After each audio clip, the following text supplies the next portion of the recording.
that What?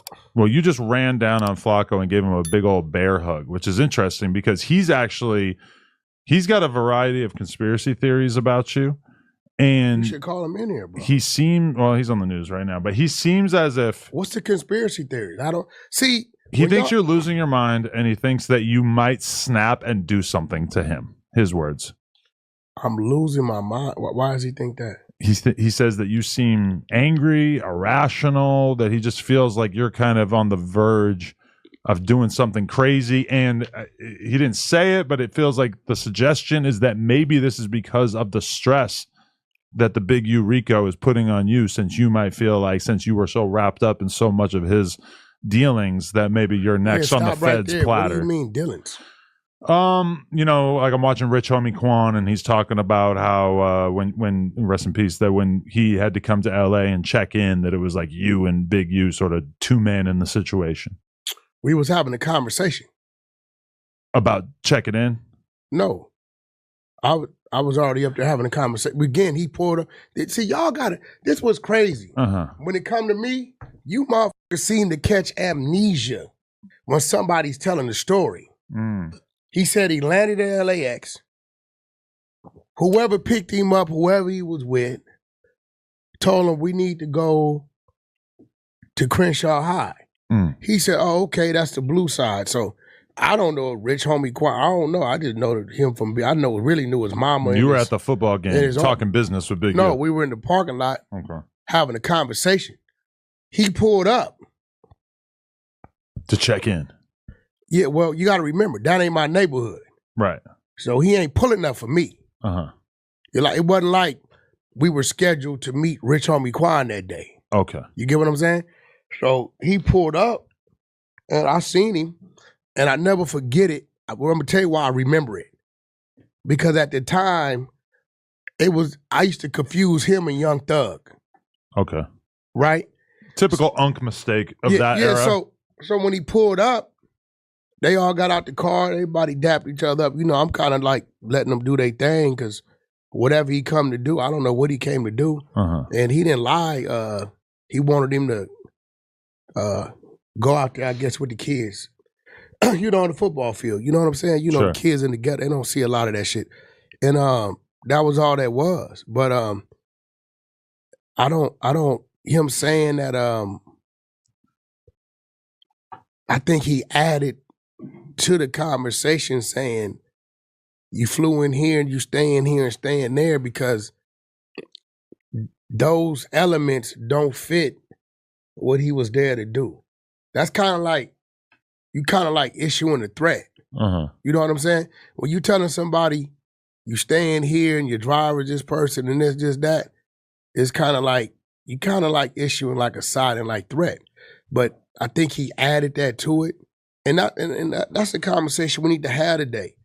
That a lot of these podcasts and when people get caught up in conversation, some of it be tainted with some real shit, and then a lot of it be tainted with some bullshit. You're saying people make up stories, inflate stories to make them crazier? You land, right? Yeah.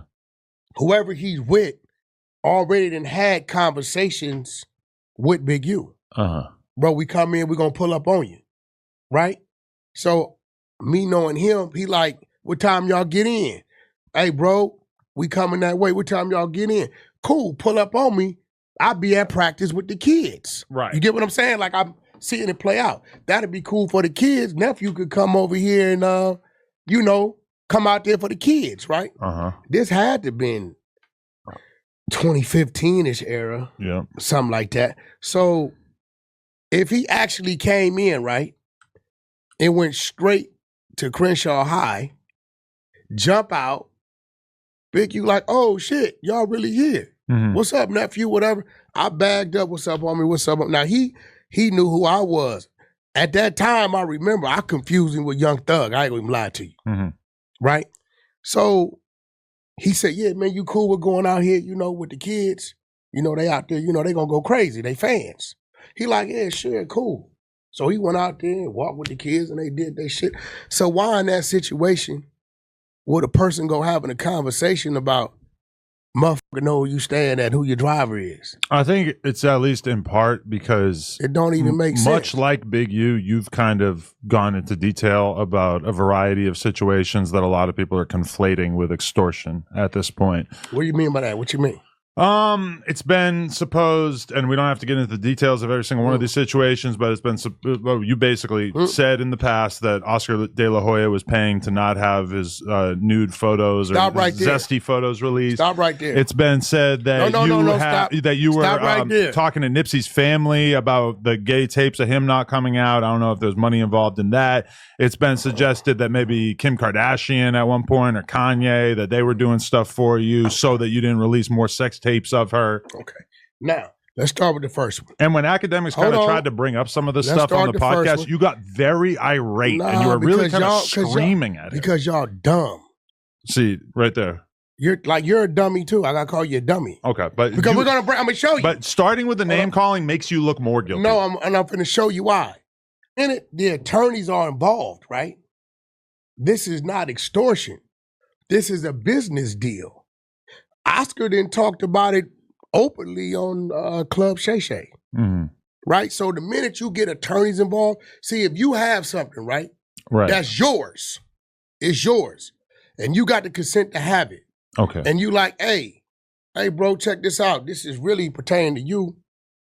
Hey, attorney such and such, contact his attorney. Tell him if he wants to take possession of this shit, right, to where I don't use it, let me know, right? He calls his attorney. They negotiate what they negotiate. They draw up their paperwork, right? He never one time talks to Oscar De La Hoya, right? There's never conversation between the two.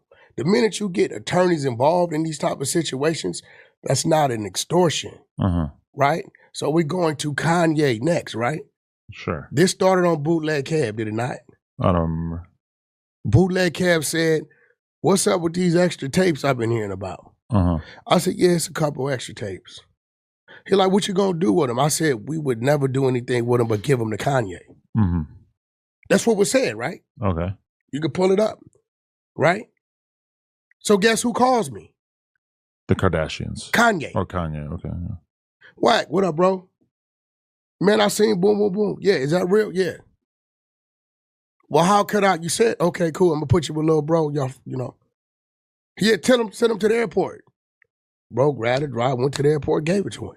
Okay. What do you see? Where's the extortion? Maybe some of that stuff is above board, but I think that a lot of people are assuming that if you were doing all this type of stuff, then maybe you were also hitting up the food vendors outside of Crenshaw High like Big U. No, stop right there. What type of stuff have I done? Everything I just laid out to you was either it was a business deal or it was a man keeping his word and just saying, here. But you realize most people don't monetize their life in such a way. I'm not saying that there's anything inherently illegal about it, but most people don't obtain sex tapes and then profit off of not releasing them, lawyers or otherwise. No, the profit came after the initial release.